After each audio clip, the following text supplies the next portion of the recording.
It's Saturday night, the 11th of April, and day 102 of pursuing my journey to alignment while living the dream. I'm feeling really good about my progress in achieving alignment of my three minds: my conscious mind, choosing good, better, and best thoughts, and my subconscious mind, where I've been telling this gatekeeper of mine to go into the library of memories and bring back positive, empowering support material and any additional proof of what I should be and who I really am. And my vibrational mind, my prosecutor of thoughts. I'm telling it to go out into the universe where all truth vibrates and is found, and come back armed and ready to prosecute any lies I'm telling myself or believing, and confirm those truths that help me getting my minds all aligned so that I attract positive ideas, positive, incredible thoughts, and support material for those truths, so that those ideas and thoughts can be manifested through the portal of my conscious mind into the world of the physical. It's been fun. It's been incredible. I've been on this particular journey now to alignment for 102 days, and my two amigos haven't let me down. So, way to go, amigos. Excuse me. This morning I woke up knowing that my power statement said I will finish building out the rest of Lesson 8. Well, I want you to know that in doing this lesson, I've had some real fun with it. In fact, I finished it out, so let me show you this real quickly here. Okay, go like that. Like I said, this step seems like it should have been a simple, straightforward step, but as you can see, it's one of the more important steps for setting your business up for success. Once you have your account all set up properly with the name of your business on your business checks or your DBA on your personal checking account checks, I'm sure you're going to come away feeling so proud of your business. You'll start feeling a plethora of feelings, I tell you. You'll even start having lots of ideas flood your mind, especially as you begin to think about how you're going to finance your business. And that's what our next lesson is all about. Lesson 9, financing your business. So, go and get your business account all set up and then come right back here for Lesson 9. Until next time, I wish you continued success. Bye. So there you go. Lesson 8 is built out, and it's now ready to be uploaded to my Google Drive. So, bam! Done! Oh, I need to mention one thing. In watching my last couple of video entries with my wife, she happened to mention to me, you may be off a little on your math, sweetheart. Isn't it 9 lessons, which is 3/4 of 12 lessons? So you have more than one more lesson to go before you can say you got the 75% milepost. Well, of course, she was absolutely right. In my excitement, I think I've gotten ahead of myself, and so early next week, I can factually say that I'll have hit my 75% milepost of getting all this package done. So I'm going to get there eventually. Hopefully, it'll be mid this week or end of this week before it's done. Okay, let's go ahead and take my list of to-dos and show you this. Here's my list of to-dos, the highlighted one right there. Finish building out Lesson 8, check my email, check the account. Bam! Got it done. More through the power of my mind, through that right there, the portal into the world of the physical. Today was a lot about getting Lesson 8 finished, and in fact, that's basically what it's about. So I can move on to recording the next lesson, which is Lesson 9, financing your business. Lesson 9 is that 75% target point. Okay, let's answer Corey's get us with yourself, honest with yourself questions now. What didn't go well today, Marty? Or what could you have done better today? Did you wake up early and start strong? Early for a Saturday. I think it was even before 7 o'clock because our bodies just woke up. Boop, we're ready to go. Did you start your morning with power? Yes. Were you productive throughout your day? Did you get most important things done? Right there. More. I moved my goals forward. Did you show up as the person you wanted today? Yes, I did. What about your personal time with Kathleen? Were you present? She did her thing. She had lots that she wanted to do. She even went out for a beautiful bike ride, and I was right here just pounding away, pounding away, pounding away. Now, combine all these questions. It says, were you honest with yourself today about your task? In other words, did you keep your commitments you made to yourself today, Marty? Well, I told Kathleen that even though this is Saturday, it feels like any other work day to me. I wonder what I can do to make it feel like a Saturday to me. She suggested that we go outside this morning to our patio where we have nice little patio chairs and it's all encompassed with a nice little umbrella above us, and do our win the morning, win the day routine, or at least our mindfulness time. Do it out there. And so that's what we did. Getting some fresh air, brisk in the morning, not allowing the office to pull me away mentally yet. It was great. She had a great idea. Thank you, dear. Next was Croy's question. What was the one thing out of all the things you did today, Marty, that you know you can improve on going forward? In other words, did you have or did you experience any failure today, Marty? And if so, was it something you can turn into a tool of success going forward? As I mentioned when I started this entry just now, I had made the mistake of thinking that I would have 75% of my coaching package done once these 8 lessons was done, which wasn't that big a deal, of course. It's not a big mistake. We all sometimes get a little ahead of ourselves in our thinking. And what I will say, however, about this flub can be a tool of success. Having someone who you love and trust and loves you enough to let you know where you are wrong or where you're maybe getting off track or you maybe made a mistake you didn't realize, that's a blessing. It's even more of a blessing if you can accept their correction and suggestions.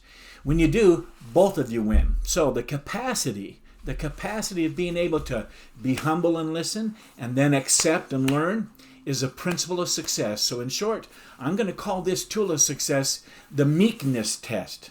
The meekness test, meekness, the meekness test.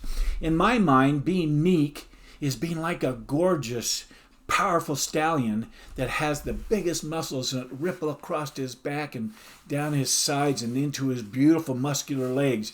This beautiful animal holds its head up high until its master comes to put the bit in his mouth. And upon him arriving and looking to get that bit, he bows his head down. He bows his neck down and opens his mouth and receives the bit into his mouth without resistance, and then lets his master direct him where he or she wants to take him.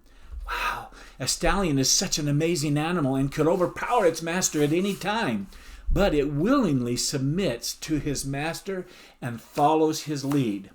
That, to me, is meek. So that's the meekness test, putting our power into check so that we can be led and learn from our mistakes and grow in stature. Okay, the next question is, what was my biggest success that I had today? My biggest success that I had today was getting the remaining segments built out. But also, it was the realization that I had far less word muffs and errors than ever before. The fact is, with doing this over time, this over and over and over again tasks, I've gotten better at recording these lessons, which is exactly what I said would happen when I started out and had some real difficulty with talking too fast like I'm doing now and flubbing my words. And then I've gotten even better at building out these video segments. And that's exactly how practice works. Practice makes perfect. So Croy's next question is, what's the one thing you did that made you feel today successful today, Marty? Watching each segment over and over again, like I said before, I see good improvement on how I'm doing and publishing my lessons. I truly am feeling successful, and so I'm so much more confident. I know all of this is going to help me when I start doing my live coaching as well as doing the insights interviews of successful people. I'll be much, much more prepared and ready for it. So I'm really excited.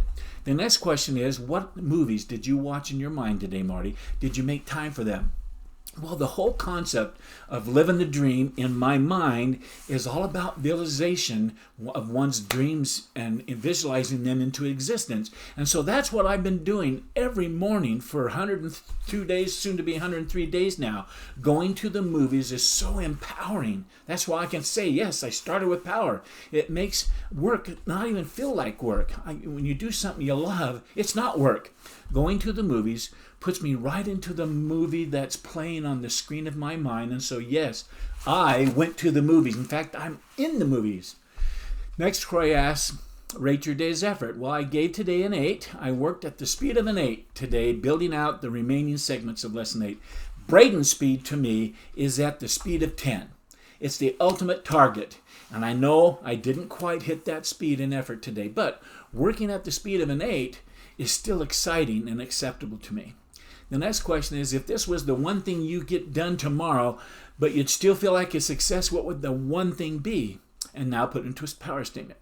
With tomorrow being not just another Sunday, it being Easter Sunday, and with all the COVID-19 virus pandemic stuff still not brought under control, and with all of the economic turmoil and unemployment happening throughout the country and all around us, where the world is experiencing it too, I feel like I just want to focus on trusting and believing and looking into a greater power than myself. So my power statement for tomorrow says this. I will focus my thoughts and energies on Easter and the hope its message brings. Resurrection to new life. Focus on those who have succumbed to the virus and how they'll one day be resurrected to be new life, new creatures. Focus on the economy, that it will resurrect to new life, thinking positively and maybe even to higher heights. And focus on those who love and have lost their jobs, that they will find hope, and then a new job will come and a resurrected something even better in the way of work. Think on all of this, watching video clips that inspire hope, and spending time reading positive, uplifting stories of hope and possibilities of new and improved lives, to me, is sharpening the saw. So, bam, done. That's what I'm going to do. Okay, let's end the day strong. Here's what I'm grateful for today. First of all, I'm grateful for what tomorrow will bring. I say that because with Easter comes a sense of newness of life, like I said. Winter or death is gone and lost its sting. Newness of life is all around us, and now I get to choose to hope for better days and for better years and better friendships, better relationships, and the kind of peace that surpasses our understanding. Tomorrow is going to be fantastic. That's how I want to manifest my day tomorrow. Next, I'm grateful for the law of glad tidings. One of the best ways to learn how to live effectively and successfully is to study people and our history. Human nature changes very little, but we can learn many valuable lessons from the public relations from all around us and from the past. For example, an old story tells of a messenger who one day brought good news to an ancient king. The king rewarded him by putting a necklace of gold around his neck, dressing him in the best apparel, inviting him to marry his daughter, and giving him a third of this kingdom. The king didn't seem to pay much attention to who or what caused the good news. He simply rewarded the one who brought it to his attention. Ancient kings were not bothered much by the inhibitions and restraints of our more complex civilization, and so we see human nature acting as it actually is. On the other hand, think what used to happen to the one who brought the bad news to kings. He was usually imprisoned, banished, or had his head chopped off for his pains, according to how bad the news was. Again, what caused the misfortune seemed unimportant to the king. Certainly, the messenger was not responsible. He merely told the king about it, but he lost his head just the same. That doesn't make sense for sure, but many times human nature doesn't seem to make sense either. People like to hear good news, particularly about themselves and their own fortunes.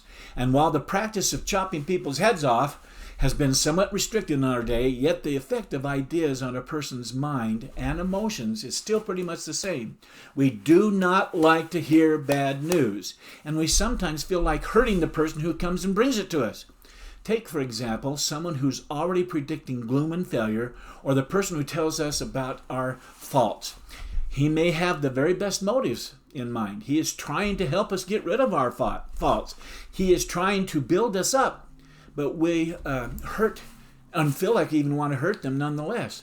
And if we could, we would. We don't get angry because we have the fault. We get angry because somebody tells us about it. It would make so much more sense if we got mad at the fault and put the gold necklace around the person who tried to help us to overcome it. But that's not human nature. We like the person who tells us tidings about ourselves that are good, even if they are false.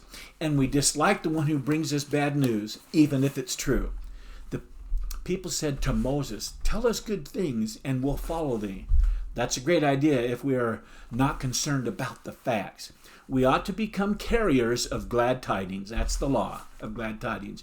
We ought to learn to overlook the faults in people and see only good in them.